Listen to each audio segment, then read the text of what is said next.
Message में आपका स्वागत है।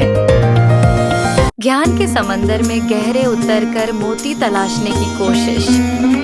आइए ज्ञान के समंदर में उतरकर मोती तलाशने की कोशिश करते हैं। विवेचना में आज चर्चा ढोंगी बाबा, फर्जी ज्योतिषी और प्रवचन वाले फर्जी बाबा द्वारा लोगों की आस्था के साथ खिलवाड़। अभिवादन स्वीकार कीजिए। ढोंगी बाबा, फर्जी ज्योतिषी और प्रवचन वाले फर्जी बाबा, इनका मकसद एक ही है, लोगों की आस्था, विश्वास का गलत फायदा उठाकर पैसा कमाना और अपना धंधा चलाना। तीनों एक जैसे क्यों हैं? एक मकसद, एक लोगों को ठगना। ये तीनों ही लोगों की परेशानियों और डर का फायदा उठाते हैं। चाहे कोई बीमार हो, नौकरी न मिल रही हो या घर में झगड़ा हो, ये कहते हैं कि उनकी बात मान लो, सब ठीक हो जाएगा।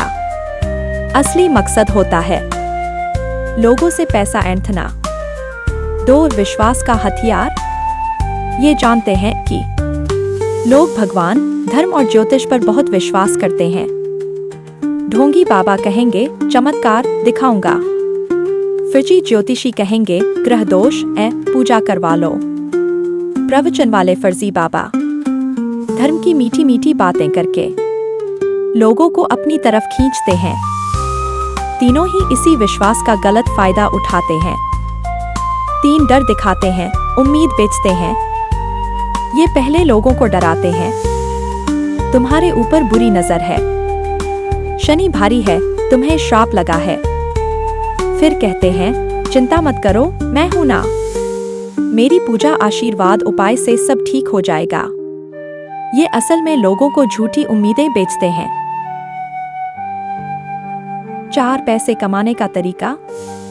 ज्योतिषी महंगी दोष निवारण पूजा करवाते हैं, महंगे रत्न बेचते हैं।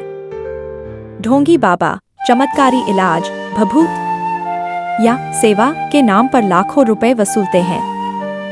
प्रवचन वाले फर्जी बाबा बड़े बड़े कार्यक्रम करते हैं, अपनी किताबें बेचते हैं और आश्रम के लिए भारी दान इकट्ठा करते हैं। तीनों ही प्रचार, एडवर्टाइजिंग करते हैं ताकि ज्यादा लोग इनके जाल में फंसें। 5, नुकसान भी एक जैसा। इन तीनों की वजह से लोग आर्थिक रूप से बर्बाद हो जाते हैं। सही इलाज न मिलने पर बीमारियां और बढ़ जाती हैं। लोग अंधविश्वासी बन जाते हैं और दिमाग से सोचने की बजाय इन्हीं पर निर्भर हो जाते हैं। सीधी बात, ये तीनों ही धर्म और आस्था की आड़ में धोखा देने वाले लोग हैं। इनसे बचकर रहना चाहिए और दूसरों को भी इनके बारे में बताना चाहिए। अगर कोई आपसे पैसा लेकर चमत्कार का वादा करे या डराए तो समझ लीजिए वह आपको ठग रहा है। निष्कर्ष, संक्षेप में, ढोंगी बाबा, फर्जी ज्योतिषी और प्रवचन वाले फर्जी बाबा तीनों ही एक ही सिक्के के अलग अलग पहलू हैं। उनका मुख्य संबंध लोगों की आस्था का दुरुपयोग करके, डर फैलाकर, झूठी उम्मीदें देकर और धर्म या अध्यात्म की आड़ में एक बड़ा व्यापार चलाना है। इन सभी से सतर्क रहना और दूसरों को भी जागरूक करना बहुत जरूरी है। अब इजाजत दीजिए, फिर मिलेंगे एक नए विषय के साथ। तब तक अपना तथा अपनों का ख्याल रखिए। शुक्रिया।